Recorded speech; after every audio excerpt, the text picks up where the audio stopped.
जी आरोप लगाए वेद प्रकाश जी विद्रोही जी, मुझे कोई फर्क नहीं पड़ता है, लेकिन सुनिए, आप भी सुनिए। लेकिन आप अगर हरियाणा न्यूज पर मेरे साथ इस डिबेट में बैठे हैं, मेरे साथ इस चर्चा में बैठे हैं, तो हरियाणा न्यूज ने बार बार सिर्फ वही दिखाया है जो सच है। आप जीतते हैं तो आपको जीता हुआ दिखाते हैं, आप हारते हैं तो आपको हारता हुआ भी दिखाते हैं, और हम लगातार अपना काम बखूबी करते हैं। मैडम मेरा सबक तो पूरा होने दीजिए। मैंने क्या कहा है कि चैन चलते हैं काउंटिंग में, ये हमेशा होता है हर चुनाव में, और हर काउंटिंग में हमने देखा है जो लोकल इश्यूज होते हैं, लोकल जो लोग बैठे हैं उनको सब पता होता है कि किस राउंड में क्या होगा, तो वो थोड़े कुछ घंटों में नतीजा आ जाएगा और आप देख लेंगे कि सरकार कांग्रेस की ही बनने जा रही है। मैम अगर आंकड़ों की हम बात करते हैं, जिस तरीके से 50 से ऊपर सुबह की अगर हम बात करते हैं तो 50 से ऊपर चल रही थी, वहीं अब कांग्रेस 36, भारतीय जनता पार्टी 47 कर रही है, और बीजेपी के द्वारा दावा भी ये किया जा रहा है कि जैसे जैसे दिन चढ़ता जाएगा रुझान भारतीय जनता पार्टी की तरफ होगी। मैंने तो एक चैनल पर 70+ भी देखा था कांग्रेस का। तो ये चीजें ऐसे आप ज्यादा जल्दबाजी में नहीं फैसले करने चाहिए कि कौन जीत गया कौन हार गया। आप ये देख लीजिए कि ट्रेंड कांग्रेस का ही रहेगा और कांग्रेस ही सरकार बनाएगी, ये चीजें दिन में होती रहेंगी। अभी 60 से ऊपर का आंकड़ा लेकर मैम चल रही थी, तो क्या अभी भी आश्वस्त है? जी बिल्कुल। क्यों इतना आश्वस्त? इसलिए क्योंकि राज्य में हमने देखा भाजपा की एक तो बेहद नाराजगी भाजपा के प्रति, और दूसरा कांग्रेस के प्रति उम्मीद। तो दो शब्दों में ये बात। मैम एक सवाल जरूर पूछना चाहूंगी, जिस तरीके से कैंपेनिंग के दरमियान आपको लेकर के दलित समाज को लेकर के जिस तरीके का एक देखने को मिला था, तो क्या लगता है कि इन्हीं सब चीजों का जो रुझान गिरता वो अभी नजर आ रहा है, तो क्या एक हम कह सकते हैं असर इसका पड़ा था? जल्दबाजी ना करें, कांग्रेस सरकार बनाएगी, जल्दबाजी ना करें। एक आखिरी सवाल रहेगा मैम, मुख्यमंत्री के रेस को लेकर के किस तरीके से उसे आप देखते, क्योंकि मैम बहुत सवाल लोगों के अंदर उठ रहा है कि क्या अगर कुमारी शैलजा को प्रोजेक्ट किया जाता या कुमारी शैलजा चुनाव लड़ती हुई नजर आती तो तस्वीर कुछ और होती कांग्रेस, और जो 70 का लक्ष्य लेकर कांग्रेस चल रही थी सुबह से लेकर शाम तक कहीं ना कहीं वही देखने को मिलता। तो किस तरीके से देखते हैं आप उसे? इफ एंड बट चलते रहते हैं, इफ एंड बट को छोड़ दें। सबने मिलकर चुनाव लड़ा और चुनाव के नतीजे बहुत अच्छे आएंगे कांग्रेस के लिए। बहुत बहुत धन्यवाद। तो हम सुन रहे थे कुमारी शैलजा को, जिन्होंने तमाम मुद्दों को लेकर के एक्सक्लूसिवली हरियाणा न्यूज से बात की है, और दावा किया जा रहा है कि ऊपर नीचे जो भी दिखे मगर सरकार कांग्रेस की ही आने वाली है, और अभी भी 60-70 जो भी आंकड़े हैं वही कांग्रेस की तरफ रहेंगे। दिल्ली से कैमरा पर्सन निहाल के साथ अपराजिता श्री, हरियाणा न्यूज। थोड़ा इंतजार कीजिए, सरकार बनाएंगे, हम ही बनाएंगे। और कुमारी शैलजा ये कहती हुई आपको नजर आई। दिल्ली में इस वक्त मौजूद है एआईसीसी मुख्यालय में मेरी सहयोगी अपराजिता, और उन्हीं से ये खास बातचीत में आपने सुना। आश्वस्त हैं, कह रहे कोई बात नहीं, अभी फिलहाल जो भी आंकड़े आ रहे हो, हमने देखा 70 तक भी कई लोगों ने कांग्रेस पार्टी को सीटें आती हुई दिखाई, लेकिन हम सरकार बनाने जा रहे हैं। फिलहाल आंकड़ा कुछ भी कहे, लेकिन सरकार हम बनाएंगे। 1 बजे तक जो तस्वीर है वो साफ होगी। और लगातार तमाम नेताओं की तरफ से तो दावे हैं, प्रवक्ता भी हमारे साथ जो बैठे हैं इस वक्त इस चर्चा में, इस पैनल में, वो भी साफ तौर पर ये बताते हुए नजर आ रहा है कि अब थोड़ा इंतजार तो करना पड़ेगा। लेकिन बीजेपी के विजेंद्र नेहरा साहब सबसे ज्यादा अति उत्साहित हैं और सबसे ज्यादा खुश इस वक्त नजर आ रहा है। ऐसा लग रहा है विजेंद्र जी, आपने उम्मीद नहीं की थी, और उम्मीद जब करते नहीं और तब कुछ हो जाए तो कुछ ऐसा ही इंसान को खुशी मिलती है और ऐसी ही उसकी बॉडी लैंग्वेज देखने को मिलती है जैसे फिलहाल आपकी नजर आ रही है। नहीं प्रतिभा जी, देखिए हम तो लगातार हमारे चाहे माननीय मुख्यमंत्री नायब जी हों, माननीय प्रदेश अध्यक्ष मोहनलाल जी हों, भारतीय जनता पार्टी का कोई भी नेता कार्यकर्ता, सब एक ही बात हम पिछले कई महीने से और कई साल से ये कहते जा रहे हैं कि तीसरी बार भारतीय जनता पार्टी पूर्ण बहुमत के साथ सरकार बनाएगी। और जिस तरह से मेरे जो सम्मानित साथी हैं बड़े भाई वेद प्रकाश जी अभी आपसे कह रहे थे कि मोबाइल वगैरह देखने में विश्वास नहीं करते, अब देखिए स्क्रीन पे वो जब से आपने उनको भाजपा आगे बताई है तब से मोबाइल में लगे हुए हैं, उनको लगता है कि मिल जाए तो मिल ही जाए।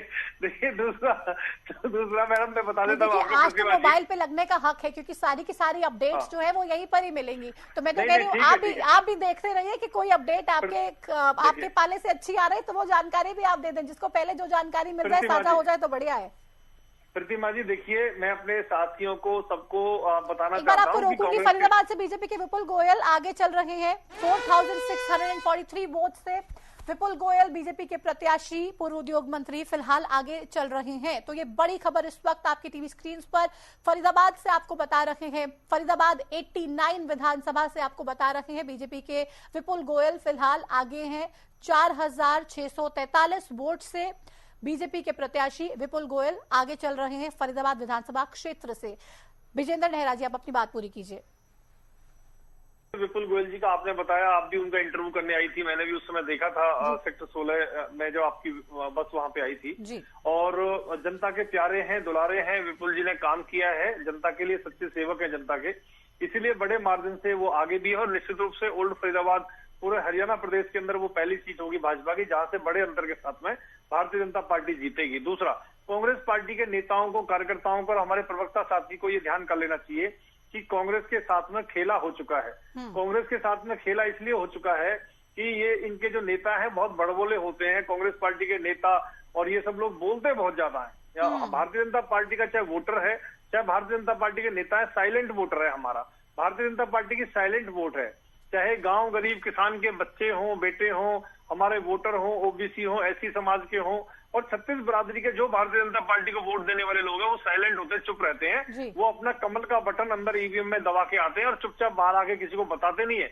और ये कांग्रेस पार्टी के लोग, ये अगर 10 वोटर इनके यहाँ खड़े हैं तो ये ऐसे दिखाएंगे बीजेपी का वोटर जो है वो साइलेंट, बीजेपी का वोटर जो है वो बेहद साइलेंट है और जो वोकल वोटर है वो जाहिर सी बात है कांग्रेस पार्टी का माना जा रहा है। तो आपको ये लगता है बताते नहीं है। और ये कांग्रेस पार्टी के लोग, ये अगर 10 वोटर इनके यहाँ खड़े हैं तो ये ऐसे दिखाएंगे। बीजेपी का वोटर जो है वो साइलेंट, बीजेपी का वोटर जो है वो बेहद साइलेंट है और जो वोकल वोटर है वो जाहिर सी बात है कांग्रेस पार्टी का माना जा रहा है। तो आपको ये लग रहा है जो भी रुझान आ रहे हैं ये साइलेंट वोटर्स का कमाल है कि आप लोग इतनी मजबूत स्थिति में नजर आ रहे हैं? मैडम, निश्चित रूप से साइलेंट वोटर ने ऐसा करंट मारा है कांग्रेस पार्टी को, ऐसा जोरदार झटका लगेगा इनको कि ये संभल नहीं पाएंगे। और मैं आपको बता रहा हूँ, गुजरात का रिकॉर्ड हरियाणा प्रदेश के अंदर हम तोड़ने वाले हैं। लगातार 7 बार नहीं, लगातार 10 बार हरियाणा प्रदेश के अंदर सरकार भारतीय जनता पार्टी बनाएगी।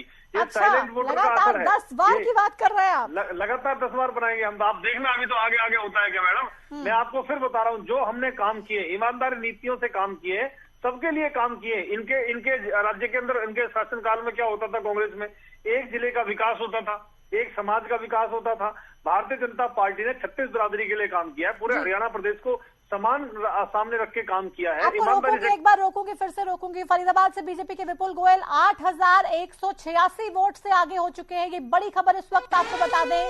चौथे राउंड की गिनती के बाद फरीदाबाद से बीजेपी के प्रत्याशी पूर्व उद्योग मंत्री विपुल गोयल, जिनको फिर से 2024 में पार्टी ने टिकट दिया, 2014 के बाद 8186 वोट से फिलहाल आगे चल रहे हैं। ये चौथे राउंड की अपडेट हम अपने दर्शकों को बता रहे हैं। चौथे राउंड की गिनती के बाद 8186 वोट से बीजेपी के विपुल गोयल आगे चल रहे हैं। विजेंद्र जी, आप अपनी बात पूरी कीजिए। मैं वही प्रतिमा मैडम आपको बता रहा था कि भाजपा का जो साइलेंट वोटर है उसने करंट लगाया है कांग्रेस पार्टी को, और अब इनको ये चिंतन करना चाहिए, सोचना चाहिए कि ये जो रुझान अगर नतीजों में परिवर्तित होते हैं तो कांग्रेस पार्टी को तीसरी बार एक बुरी हार हरियाणा प्रदेश के अंदर देखने को मिलेगी।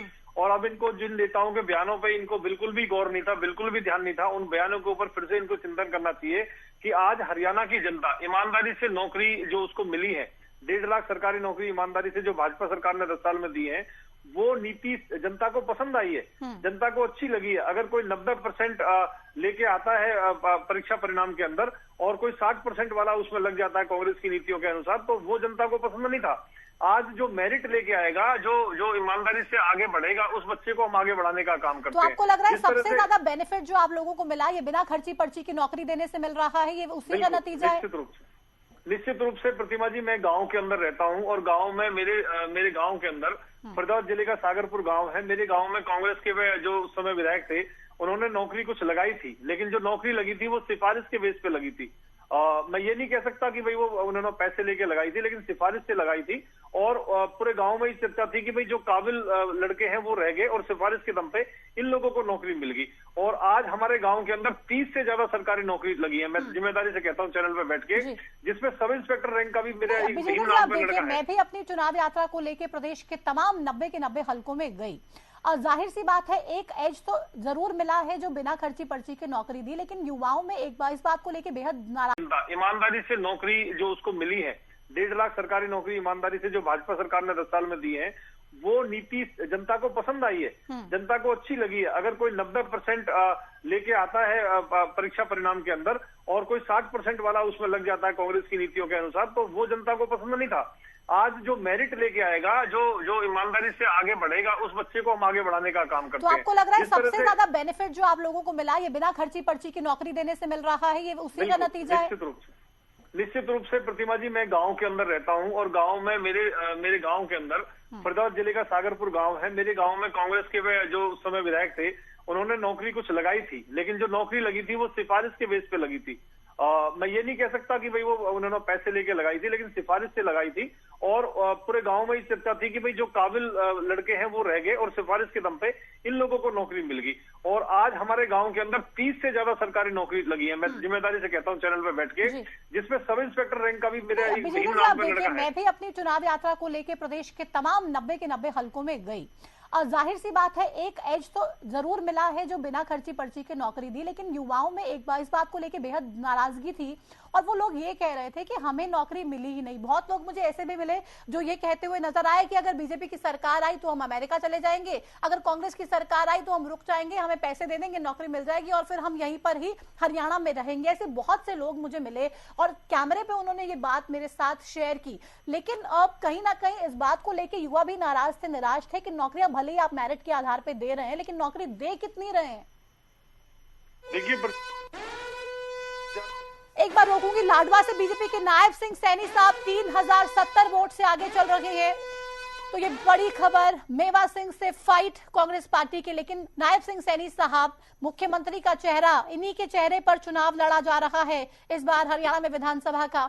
और नायब सिंह सैनी साहब फिलहाल 3070 वोट से आगे चल रहे हैं। ये बड़ी खबर इस वक्त हरियाणा न्यूज पर।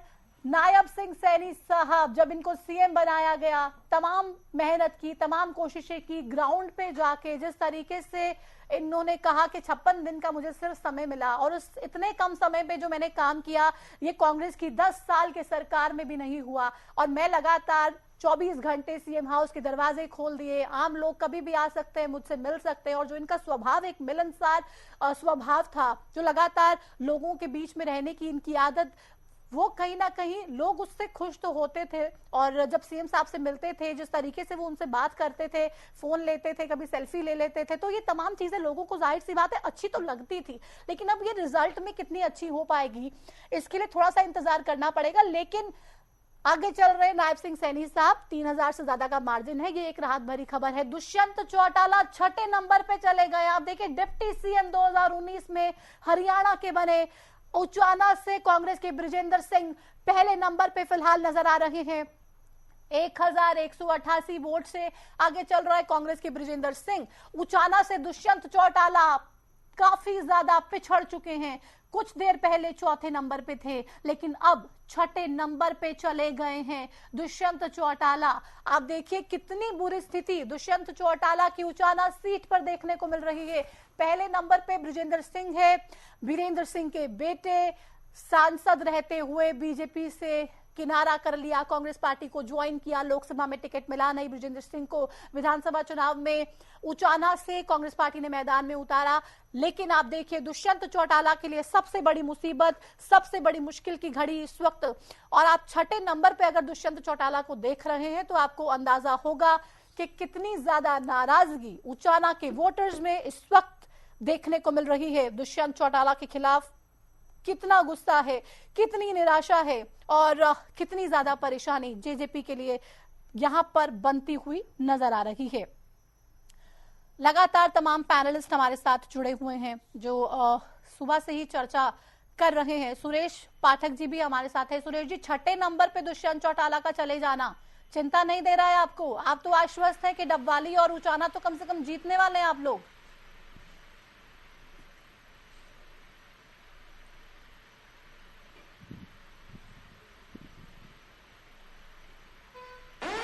चलिए, सुरेश जी को शायद हमसे डिस्कनेक्शन हो गया है।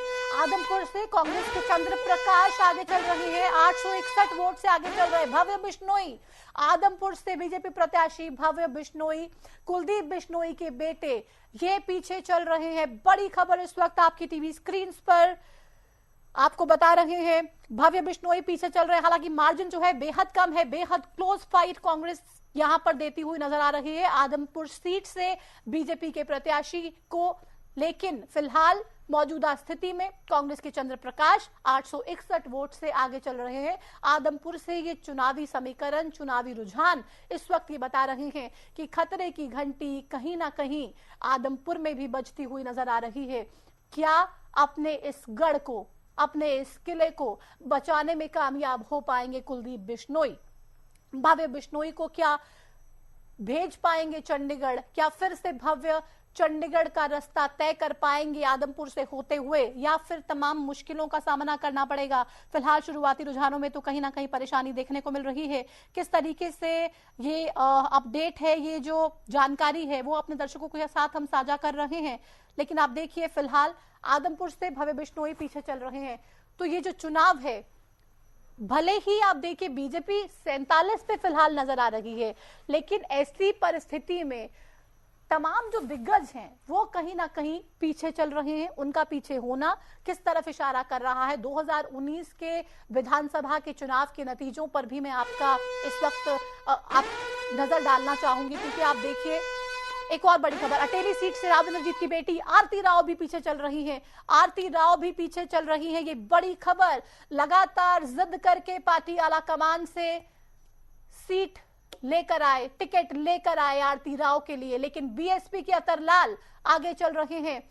कांग्रेस की अनीता यादव तीसरे नंबर पर चल रही हैं। बड़ी खबर अटेली में आप देखिए किस तरीके से समीकरण है। पहले नंबर पे बीएसपी आईएनएलडी के गठबंधन के उम्मीदवार अतरलाल आगे हैं और मार्जिन भी बेहद कड़ा है, बेहद बड़ा है। 6,881 वोट्स के साथ आगे चल रहे हैं अटेली से अतरलाल, और कांग्रेस की अनीता यादव हालांकि तीसरे नंबर पे है और दूसरे नंबर पर फिलहाल आरती राव हैं।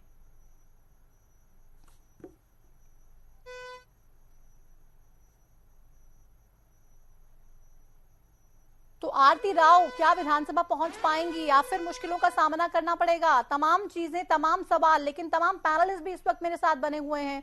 उन कालावाली से भी अपडेट में भी दे दूं, शीशपाल कहरवाल 9,652 वोट से आगे चल रहे हैं। तो शाम से बीजेपी की श्रुति चौधरी 3,785 वोट से आगे चल रही है। 3,785 वोट्स के साथ श्रुति चौधरी आगे चल रही है। कड़ा मुकाबला अपने भाई अनिरुद्ध चौधरी के साथ इस वक्त तो शाम में चल रहा है। और तो शाम में क्या श्रुति चौधरी आगे निकल पाएंगी, क्या जीत पाएंगी? फिलहाल तो रुझानों के लिहाज से आगे चल रही हैं और जो ये मार्जिन है 3,785 का बताया जा रहा है, जिस मार्जिन को लेकर, जिस लीड को लेकर आगे चल रही हैं श्रुति चौधरी, क्या इसको बरकरार रख पाएंगे? अनिरुद्ध कुछ फाइट में आएंगे? तमाम चीजें हैं, तमाम तस्वीरें हैं, लगातार साफ होंगी। अपने दर्शकों को वो अपडेट भी हम देंगे। लेकिन बहुत सारी चीजें जो हैं इस रुझान के हिसाब से देखने को मिल रही हैं। विजेंद्र नेहरा जी, मैं जिक्र कर रही थी 2019 के नतीजों का। जब 2019 के नतीजे आए, भले ही आप लोगों ने सरकार बना ली, सिंगल लार्जेस्ट पार्टी के तौर पे भारतीय जनता पार्टी उभर के आई, लेकिन तमाम जो बड़े नेता थे, तमाम जो दिग्गज थे, वो चुनाव आप लोगों के हार गए। पूरी कैबिनेट चुनाव हार गई। अगर आप छोड़ दें विज साहब को, आप छोड़ दे कमल गुप्ता को, तो तमाम जो नेता थे, सारे के सारे जो चुनाव थे वो हार गए थे। लेकिन अभी हम इस चुनाव की अगर बात करें, क्या देख रहे हैं? अभी भी दिग्गज पीछे चल रहे हैं। आरती राव पीछे चल रही हैं, ओपी धनखड़ पीछे चल रहे हैं, अनिल विज पीछे चल रहे हैं, असीम गोयल पीछे चल रहे हैं। क्या समझे? हालांकि 47 का आंकड़ा जो है अभी दिख रहा है आपको टैली में। देखिए प्रतिमा जी, मैं भी देख रहा हूँ कि 47 सीटों पर भारतीय जनता पार्टी अभी आगे एक बार चल रही रोकूंगी है। माफी के साथ, कंवरपाल गुर्जर 11,076 वोट से पीछे चल रहे हैं। कांग्रेस की अकरम खान आगे चल रहे हैं। ये बड़ी अपडेट जगाधरी से देखने को मिल रही है, जहां पर कंवरपाल गुर्जर बहुत बुरी तरह से बहुत पीछे नजर आ रहे हैं। 11,076 वोट से पीछे चल रहे हैं कंवरपाल गुर्जर, और बड़ी मुश्किलें यहां पर बनती हुई नजर आ रही हैं कंवरपाल गुर्जर के लिए। कांग्रेस की अकरम खान लगातार आगे चल रहे हैं, लगातार बाजी मारते हुए नजर आ रहे हैं। लेकिन आप देखिए कंवरपाल गुर्जर किस तरीके से इनके कद को लगातार बढ़ाने का काम पार्टी में हुआ। सरकार में रहे तो जिम्मेदारियों को, दायित्वों को बढ़ाने का काम हुआ। नायब सैनी मुख्यमंत्री बने तो पोर्टफोलियो में इनके भी सफल हुआ, इनको मंत्रिमंडल में जगह दी गई तो कृषि मंत्री बना दिया गया। लगातार सबसे बड़ी जिम्मेदारियां देने की कोशिश हुई, काम हुआ, लेकिन इतनी बड़ी अगर लीड कांग्रेस पार्टी के कैंडिडेट को मिल रही है, जो सवाल मैंने आपसे पूछा भी था विजेंद्र जी, तो क्या समझा जाए? इस बार भी तमाम बड़े चेहरे जो हैं परेशानी में दिख रहे हैं। देखिए, अभी जब फाइनल नतीजे आएंगे उसके बाद ही पता चलेगा हार जीत का, तो लेकिन 47 सीटों पर भारतीय जनता पार्टी आगे है। इसीलिए मैंने आपसे पूछा कि शुरुआती रुझानों के लिहाज से, हिसाब से आपके तमाम बड़े चेहरे परेशानी में दिख रहे हैं। अलग अलग राउंड होते हैं प्रतिमा जी, ऐसा भी होता है किसी एरिया में किसी की ज्यादा वोट होती है। अब आप कह दीजिए कि ये गांव के राउंड चल रहे होंगे, इसीलिए आगे निकल गए अकरम खान, जब शहर के आएंगे तो फिर देखिए, मैं मतलब भारतीय जनता पार्टी तो सभी जगह मजबूत है, लेकिन एक पर्टिकुलर कोई एरिया होता है जहाँ पे किसी नेता का ज्यादा प्रभाव होता है, किसी का कम होता है। लेकिन जब फाइनल नतीजे आएंगे तो भारतीय जनता पार्टी के अधिकतर हमारे जो नेता मंत्री हैं वो सब जीत के आएंगे, और भारतीय जनता पार्टी अभी 47 पे इस ग्राफ को मोड़ आगे बढ़ाएंगे। जहां तक माननीय मुख्यमंत्री श्री नायब सैनी जी का विषय है, उनको मुख्यमंत्री बनाने के बाद में जिस तरह से नायब जी हर किसी के कंधे पे हाथ रखना, हर कोई उनको हाथ पकड़ के अपनी तरफ खींच सकता है, कोई सामान्य कार्यकर्ता और जनता का कोई भी व्यक्ति उनके मुख्यमंत्री आवास में रात को 1 बजे भी जाके अपनी समस्या बता सकता है। और माननीय मुख्यमंत्री नायब सैनी जी जो बिल्कुल पूरा हरियाणा प्रदेश के अंदर एक सहज है, सरल है, विनम्र है, सबकी सुनते हैं, तो ऐसे मुख्यमंत्री को हरियाणा की जनता चाहेगी तीसरी बार मुख्यमंत्री बनाना। क्योंकि हमारे नेतृत्व में माननीय गृह मंत्री श्री अमित शाह जी ने पंचकुला के अंदर भारतीय जनता पार्टी की जो विस्तारित कार्यकारिणी की बैठक हुई थी लगभग चुनाव से 2 से 3 महीने पहले, उसमें खुलकर के मुख्यमंत्री के चेहरे की घोषणा पार्टी नेतृत्व में की थी कि भाजपा अगर सरकार में आती है तो माननीय मुख्यमंत्री श्री नायब सैनी जी हरियाणा प्रदेश के अंदर मुख्यमंत्री होंगे। इसलिए मुझे लगता है कि उनके चेहरे पे, उनके नाम पे जनता ने वोट किया है। हम सब कार्यकर्ताओं ने जनता जनार्दन का आशीर्वाद लिया है, सबने फील्ड में मेहनत की है, और भाजपा की तीसरी बार सरकार बनेगी। मेरी ड्यूटी आपके चैनल पे 11 बजे तक थी, तो इस नाते मैं इतना ही कह सकता हूं कि लगातार जिस तरह से रुझान है भारतीय जनता पार्टी की सरकार बनेगी। और कांग्रेस पार्टी जो अति आत्मविश्वास के अंदर रहती है, जिस तरह से 2019 के अंदर भी इन्होंने किया, फिर अब 2024 में इन्होंने किया, इनके नेताओं ने पहले ही बड़बोले बोल लगाने शुरू कर दिए कि पहले आएंगे तो अपना पेट भरेंगे, अपने परिवार रिश्तेदार का पेट भरेंगे। तो जनता ने उसको बहुत गंभीरता से लिया है कि कहीं ना कहीं खुलेआम भ्रष्टाचार करने की एक ऐलान इन्होंने किया है। नौकरियों को 50 वोट के ऊपर एक नौकरी बेचने का काम करेंगे, ये बहुत गंभीर विषय है। जिस तरह से आपने कहा कि आप गई की कहीं पे, तो उन्होंने बोला नौकरी पूरी नहीं मिली। आपको जिम्मेदारी से एक बात कहना चाहूंगा, 10 साल के शासनकाल में 4 से 14 तक कांग्रेस पार्टी ने विधानसभा के पटल पर जो आंकड़े रखे हैं उसमें उन्होंने कहा है कि हमने 80,000 सरकारी नौकरी दी थी 10 साल में। और मैं कहता हूं भारतीय जनता पार्टी की सरकार ने 2014 से 24 तक 10 साल में 1.5 लाख सरकारी नौकरी हम लगा चुके हैं। 25,000 सरकारी नौकरी माननीय मुख्यमंत्री नायब जी बनते ही उनको ज्वाइनिंग देने का काम करेंगे, यानी 175 होगी। उसके अलावा 2 लाख सरकारी नौकरी ईमानदारी, योग्यता, बिना पर्ची, बिना खर्ची के अपने तीसरे कार्यकाल में हम देने का काम करेंगे। 2 लाख नौकरियां तो रिक्त है ना, खाली है ना? हाँ बिल्कुल है, बिल्कुल है, उनको हम तीसरे कार्यकाल में बनने का काम करेंगे। अगर वो आप लोग भर देते तो ये जो थोड़ी बहुत नाराजगी आपको लग रहा है कि देखने को मिली ग्राउंड पे, ये भी पूरी हो जाती। मैं आपको बोल रहा हूँ प्रतिमा जी, जो कांग्रेस पार्टी ने 10 साल में नौकरी दी उसके डबल नौकरी हमने 10 साल में दी। सबको एक साथ सरकारी नौकरी देना संभव नहीं है, उसकी एक प्रक्रिया है, उसके तहत वो होता है। लेकिन जिस तरह से प्राइवेट सेक्टर के माध्यम से और कौशल रोजगार निगम के माध्यम से और अन्य माध्यमों से हम जो जैसे 5 लाख हमने बोला है कि हम प्राइवेट सेक्टर के माध्यम से रोजगार देने का काम करेंगे। 50,000 IMT खरखोदा की तर्ज पे स्थानीय युवाओं को हर जगह हरियाणा प्रदेश के 10 जिलों के अंदर औद्योगिक शहर बना के हम रोजगार देने का काम करेंगे। पलवल के दूधोला गांव के अंदर पूरे देश की पहली श्री विश्वकर्मा कौशल विश्वविद्यालय हमने बनाया है। लगभग 1,000 करोड़ रुपए की लागत आई है, 100 एकड़ में बनके तैयार है। 10 से 15,000 बेरोजगार युवाओं को हर साल वहां से रोजगार मिलेगा, वो स्किल्ड होकर निकलेंगे। और नई एजुकेशन पॉलिसी जो हमने बनाई है उसमें स्किल डेवलपमेंट में बहुत फोकस है। तो बेरोजगार युवाओं को रोजगार देना, उनको हुनरमंद बनाना, ये भारतीय जनता पार्टी के लिए पहली प्राथमिकता है। ये टेली चेंज नहीं होगी ना विजेंद्र जी? कौन सी? ये जो चल रही है, मुझे लगता है ये आगे बढ़ेगी। मुझे लगता है ये आगे बढ़ेगी प्रतिमा जी। और हरियाणा का जो मिजाज है वो बिल्कुल उसके उलट इस बार इतिहास बनाने वाली है। भारतीय जनता पार्टी की तीसरी बार सरकार बनाएगी और 50 से अधिक सीट लेकर के पूर्ण बहुमत की सरकार हमारी बनेगी, हमें विश्वास है। और कांग्रेस पार्टी देखती रह जाएगी जिस तरह से इनके बड़बोले नेता हैं, जो इनके DNA में भ्रष्टाचार घुसा हुआ है, परिवारवाद घुसा हुआ है, जनता उसको नकार चुकी है। और अब आगे भविष्य में मैंने आपको देखिए एक बहुत बड़ी बात मैं डिबेट शुरू होती है आपसे कही थी। आप लोगों ने पता नहीं कितनी गंभीरता से लिया कि जिस राज्य से कांग्रेस पार्टी 2 बार सत्ता से चली जाती है फिर लौट करके जीवन में कभी नहीं आती है। मैंने आपको उदाहरण भी दिए थे, मैं 10 राज्यों का उदाहरण अभी बैठे बैठे देख लेंगे, थोड़ा सा ही समय रह गया है। विजेंद्र नेहरा जी 11 भी बज चुके हैं। अब हमारे साथ बीजेपी के दूसरे प्रवक्ता जुड़ेंगे और पूरे पैनल को हम चेंज करेंगे। बहुत शुक्रिया आपका हमारे साथ जुड़ने के लिए। इंतजार करते हैं कि ये टैली सेम रहती है या बदलती है, लेकिन कुछ बड़ी खबर मैं अपने दर्शकों को बताना चाहती हूँ।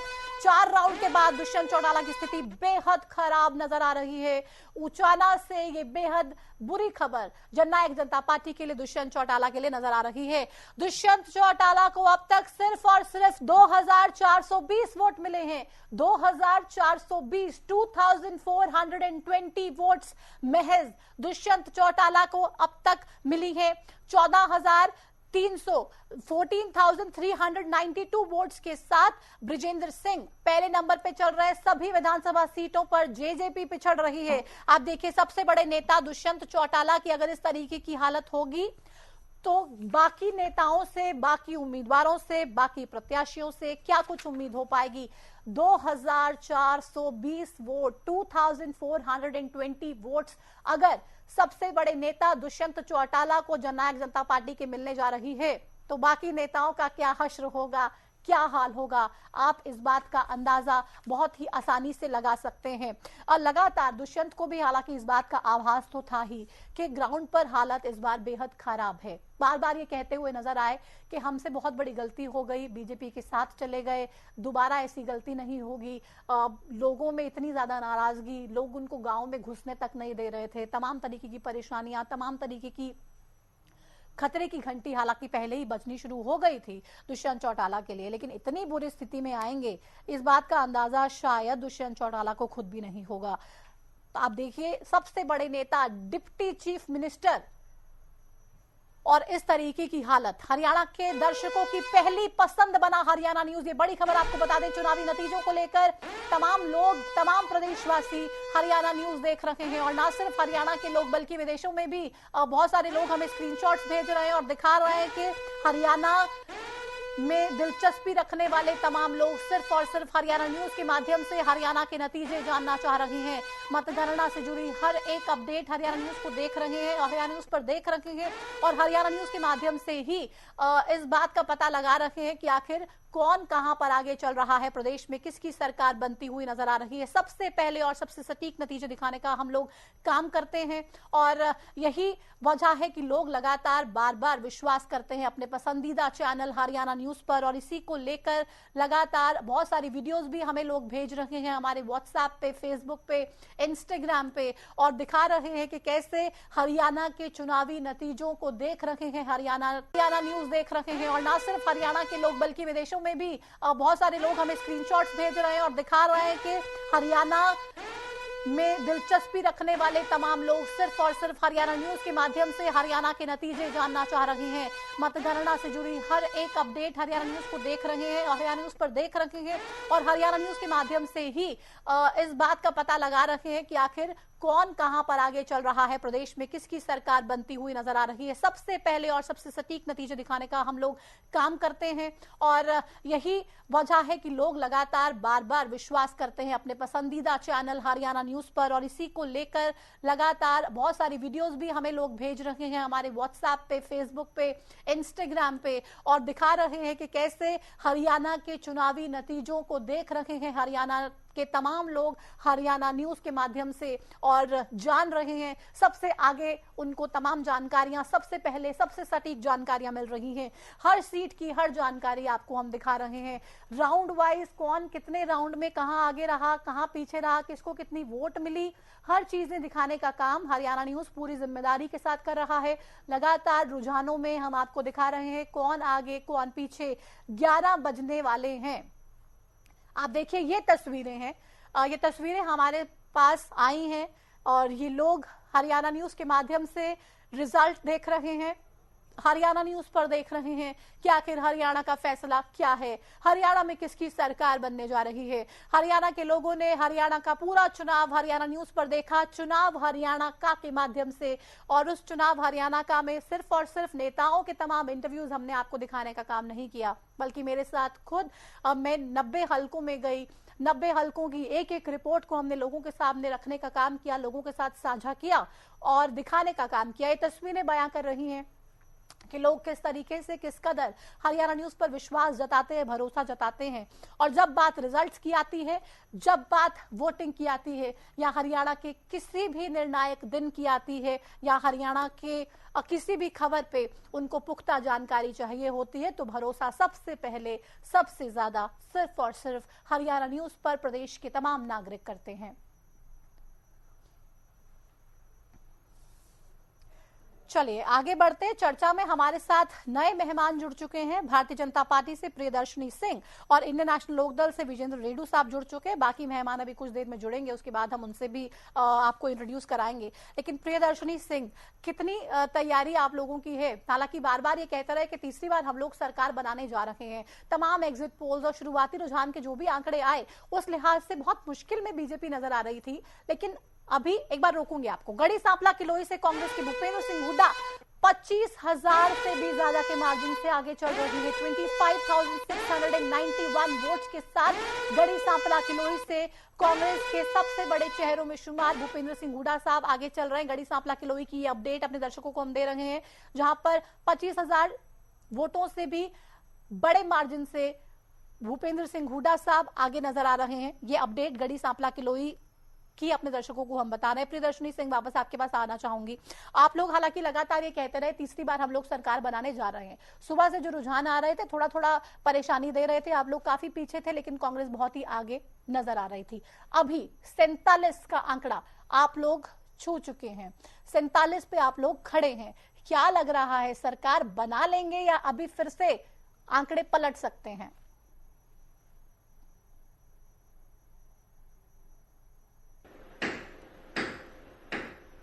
प्रियदर्शनी जी, आवाज आ रही है? हेलो जी, आवाज मिल रही है आपको? जी जी आ रही है प्रतिमा जी, बिल्कुल आ रही है। जी जी प्रतिमा जी, बिल्कुल आवाज मिल रही है। क्या लग रहा है 47 पर भी आप लोग खड़े? आपको सादर प्रणाम जी। और सभी देखिए, मुझे